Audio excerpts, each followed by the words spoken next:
years have passed since La Petite Maison à la Prairie first graced our TV screens.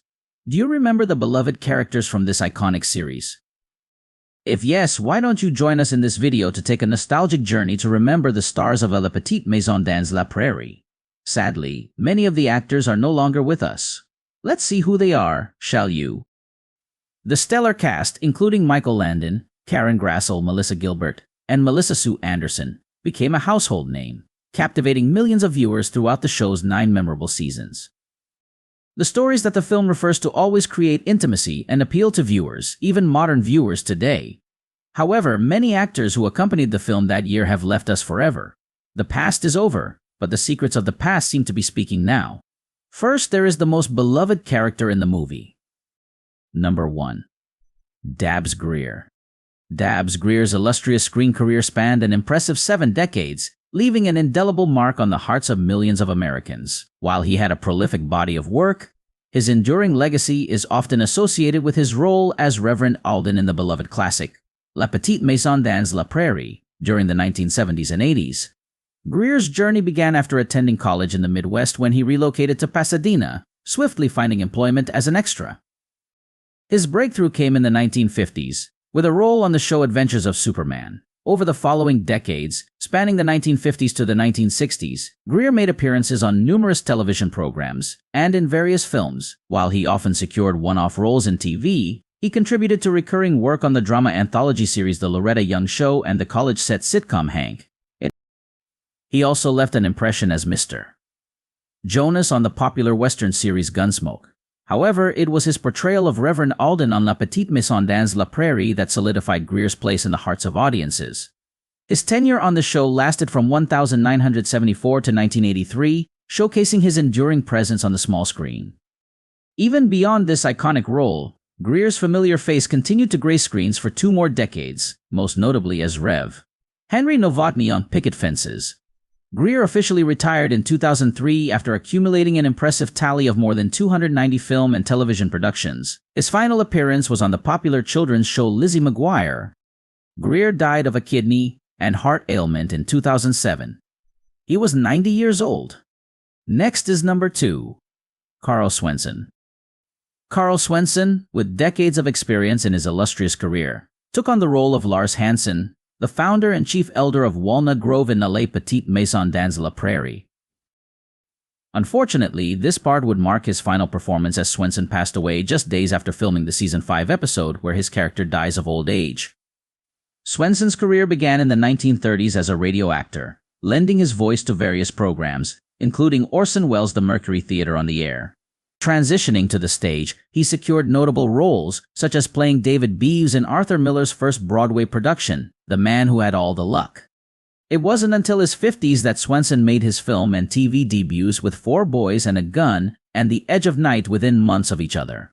Once he entered the screen world, Swenson's talents were in high demand and he went on to participate in nearly 200 projects over the next 3 decades. In 1959, a fortuitous meeting with Michael Landon on an episode of Bonanza opened the door to Swenson's eventual casting in La Petite Maison à la Prairie.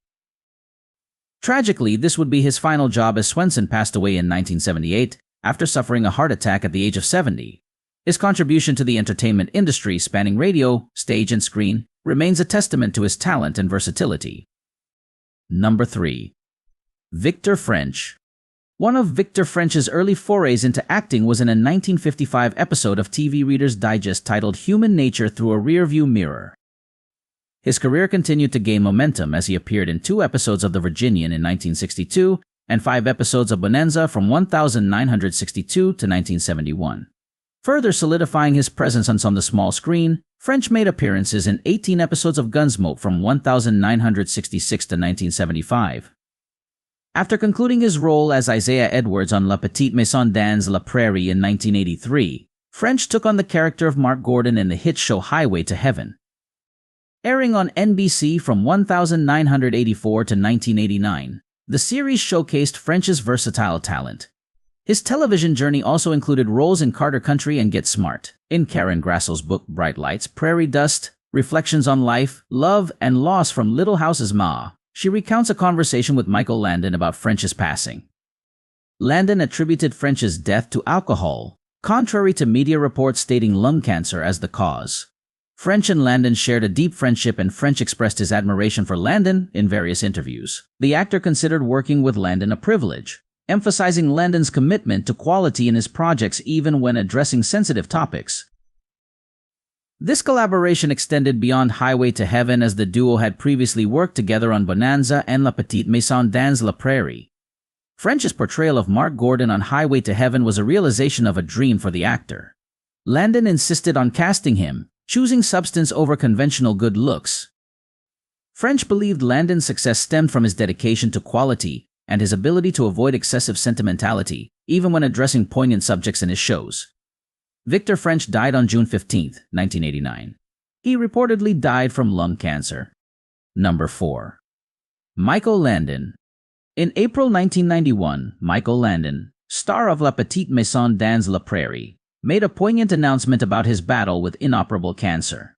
Melissa Gilbert, who portrayed Laura Ingalls Wilder on the show, later recounted in her memoir how Landon, true to his character, invited the press to his home to share the news and express his determination to fight the illness. Landon's approach reflected his desire to handle the situation on his own terms and prevent rumors from circulating in the tabloids. During this challenging time for Landon, another television icon, Johnny Carson, was grappling with personal tragedy, the loss of his son, Richard Wolcott Carson, in a car crash on June 21st of the same year. Landon reached out to Carson, offering his deepest sympathy, a gesture Carson acknowledged on his talk show. Carson shared with his audience, "This has been a devastating week for me and my family." Michael called last Monday expressing his deepest sympathy for the death of my son Ricky. As Landon battled his health issues, viewers were surprised by his resilience and uplifted spirits when he appeared on Carson's show. Even in the face of his struggles, Landon maintained a sense of humor, joking about tabloid headlines that claimed he wanted to have a 10th child with his wife, Cindy, before his passing. In the clip, Landon quipped, I got 9 kids, 9 dogs, 3 grandkids, 1 in the oven, and my wife Cindy needs something to remember me by." Tragically, Michael Landon passed away on July 1, 1991, just weeks after his appearance on Johnny Carson's show. His resilience, humor, and the genuine support he extended to others during his own challenging times left a lasting impact on those who admired him. Number 5. Catherine McGregor. Catherine McGregor, renowned for her role as Harriet Olsen in La Petite Maison dans la Prairie, left an indelible mark in 152 episodes of the beloved series. Portraying the mean-spirited and gossipy mercantile owner of Walnut Grove, McGregor's performance as Mrs. Olsen became iconic. Born in 1925 in Glendale, California, McGregor began her career in New York City after graduating from Northwestern University's drama program in 1949. Initially credited under the name Scotty McGregor, a moniker she later relinquished in the mid-70s during her transition to television. After numerous guest roles on popular sitcoms like Ironside and All in the Family, she landed the role that would define her career, Mrs. Olsen. Fans of the show both loved and hated the character of Mrs. Olsen, and McGregor openly acknowledged how intentionally she crafted that dynamic. In a 1981 interview with the Santa Cruz Sentinel, she revealed her approach. "I look for the humor of Mrs. Olsen. She was originally painted as just black and white mean. Anyone that means has to be a fool. So I began mixing farce into it. I think the audience counts on seeing Mrs. Olsen fall on her fanny." Catherine McGregor passed away in 2018 at the age of 93, leaving behind a legacy of memorable performances. Number 6. Melissa Gilbert, who played Laura Ingalls Wilder on La Petite Maison dans la Prairie, paid tribute to her former co-star on Instagram, highlighting McGregor's ability to bring depth to a despicable character with humor and heart. Gilbert expressed a heartfelt farewell, expressing hope for a reunion in the next chapter. Kevin Hagen, recognized for his role as Dr. Hiram Baker, the kind-hearted physician in La Petite Maison dans la Prairie, was born in Chicago in 1928 to a pair of ballroom dancers. Although Hagen initially explored more traditional career paths, including serving in the United States Navy, working for the State Department in Germany, and attending law school at UCLA, he eventually succumbed to the allure of the performing arts. In the late 50s, Hagen dropped out of law school to pursue acting, describing it as something he couldn't walk away from, stating, "Acting, just found it, absolutely became a part of me. Do it or die," as reported by the Seattle Times. Early in his on-screen career, he appeared in the Disney film The Light in the Forest, But it was his role as a murderous Confederate deserter in Shenandoah that truly launched his career. Hagen went on to feature in numerous Western and Western-themed shows, showcasing his versatility and leading to his most iconic role as Doc Baker in La Petite Maison dans la Prairie. Hagen's portrayal of Doc Baker inspired the final major project of his career, a one-man cable show titled A Playful Dose of Prairie Wisdom. In this show, according to a review in the Los Angeles Times, he dispensed the folksy wit and wisdom of a 19th-century prairie doctor on such topics as outhouses. Kevin Hagen passed away in 2005 after being diagnosed with esophageal cancer at the age of 77. His contributions to the entertainment industry, spanning from westerns to the beloved La Petite Maison dans la Prairie, continue to be remembered and appreciated by fans. Number 7. Richard Bull. Richard Bull, the Illinois native who portrayed Nels Olson, the compassionate co-owner of the Walnut Grove Mercantile in A Petite Maison dans la Prairie, often shared memorable scenes with Catherine McGregor's character. Born in 1924, Bull stumbled into acting accidentally, as he initially had plans to study music. In a 1975 interview with the Wisconsin State Journal, he recounted, "I never gave serious consideration about becoming an actor. As a senior in high school, I decided to study music, but a friend suggested we attend the Goodman Theater School. In 2 weeks, the friend dropped out, but I was hooked." His initial professional roles were on the stage at Chicago's Goodman Theater, garnering critical acclaim that paved the way for larger projects like The Satan Bug and The Thomas Crown Affair. This trajectory ultimately led Bull to his first recurring role in the series Voyage to the Bottom of the Sea. In the mid-70s, Bull found his most notable role as Mr. Olson in La Petite Maison dans la Prairie, adding to his impressive list of over 100 film and TV credits. Following his passing in 2014 at the age of 89, his on-screen daughter Allison Arngrim fondly remembered him. In a statement to Variety, Arngrim shared, "In real life, Bull was just as kind, intelligent, thoughtful, and reasonable as you'd expect Nels Olson to be. I am so grateful that I was able to spend time with him and his wife, Bobby, over the last year. I am truly very touched by the overwhelming and worldwide outpouring of love for Richard Bull." Bull's legacy lives on through his impactful contributions to the world of entertainment and the enduring affection of those who worked with him. Number 8. Hersha Parody. Hersha Parody portrayed Alice Garvey, another schoolteacher in Walnut Grove, on La Petite Maison dans la Prairie. Introduced in Season 4, Parody remained a series regular until her character's demise at the end of Season 6. Reflecting on her affinity for acting, Parody once shared with the Cleveland Plain Dealer that she felt destined for Hollywood, stating, "I was always a child living in the world of pretend. Even when I was very little, I much preferred to make believe rather than play with dolls." In the early 70s, she committed to her passion and relocated to Los Angeles to pursue a career as a serious actress. Shortly after her move, she secured a significant role as Stella in A Streetcar Named Desire, starring opposite Jon Voight as Stanley. This marked her entry into the industry, and she went on to make appearances in series like Bearcats and The Waltons, paving the way for her audition for La Petite Maison dans la Prairie. Today reports that Catherine McGregor and Richard Bull, two of Parody's co-stars, played instrumental roles in opening the door for her on Little House. Impressed by Parody's work in a stage production, they recommended her to the series casting directors, ultimately shaping her journey on the show. In 2023, Hersha Parody passed away at the age of 78 after being diagnosed with a brain tumor several months earlier. Her contributions to the world of entertainment and her portrayal of Alice Garvey remain a part of the show's history, remembered by fans. Merlin. Number 9. Olson Merlin. Olson joined the cast of La Petite Maison dans la Prairie in Season 4, portraying Jonathan Garvey, the husband of Hersha Parody's character and a member of Walnut Grove. Contrary to his on-screen wife, Olson didn't envision acting as his destiny. Rather, his passion lay in football. Recognized by Utah State as the greatest athlete in the school's history, Olson spent 15 seasons, from 1962 to 1976, as a formidable defensive tackle for the Los Angeles Rams, part of the team's renowned fearsome foursome defensive line. After retiring from football, he initially pursued a career in sports commentary with NBC, steering clear of the realm of make-believe. However, the towering 6'5" athletes eventually decided to explore acting. Following his time on Little House, Olson received a sort of spin-off with the series Father Murphy.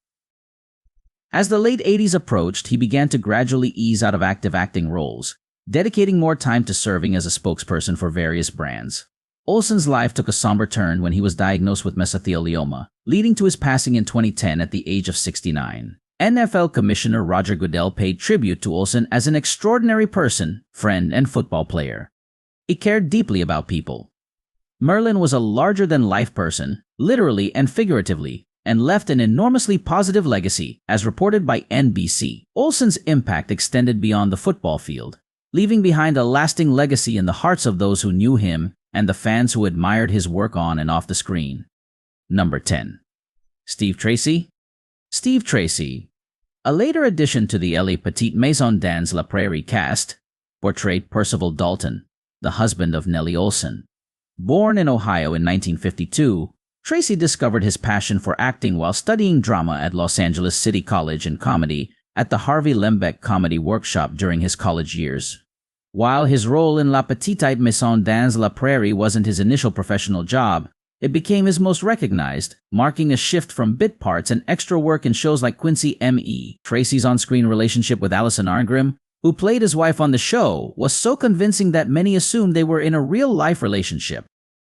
According to Arngrim's book, Confessions of a Prairie Bee, Davuov, the two were extremely close, doing everything together, from attending events to spending time in their trailers between takes. Despite Tracy being a gay man in reality, their friendship helped keep his private life out of the spotlight. Tragically, on Thanksgiving Day in 1986, Steve Tracy passed away at the age of 34 due to complications from AIDS. His untimely death marked the end of a promising career, and he is remembered by fans for his impactful contribution to La Petite Maison dans La Prairie. Number 11. Moses Gunn. Moses Gunn's La Petite Maison dans La Prairie notably had a scarcity of characters of color, but Moses Gunn broke this pattern by portraying Joe Kagan, a former boxer turned Walnut Grove resident, born and raised in St. Louis, Missouri. Gunn's childhood was challenging, yet he found solace in stories and their narration.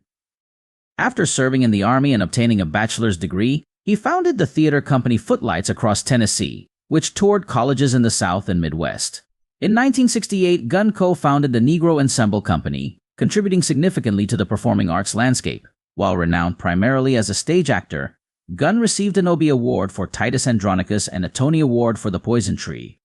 His ventures into film and TV were equally notable, earning an Emmy nomination for his role in Roots and starring in acclaimed movies such as Shaft, Ragtime, and Heartbreak Ridge. Critics hailed him as one of the country's finest actors due to his impressive body of work. Gunn's role in La Petite Maison dans La Prairie came later in his career, with his final appearance in 1981, just a decade before his death in 1993. At the age of 64, he passed away from complications related to asthma, leaving behind a legacy as a trailblazing actor in both stage and screen performances. That's all for today's video. We'd love to hear from you. Share which character from La Petite Maison dans La Prairie evoked the most emotional moments for you in the comments below. Don't hesitate to express your feelings. Support our content by liking the video, subscribing to our channel, and ringing the notification bell for updates on future videos. I'm excited to share more cherished memories with you. Thank you. And I look forward to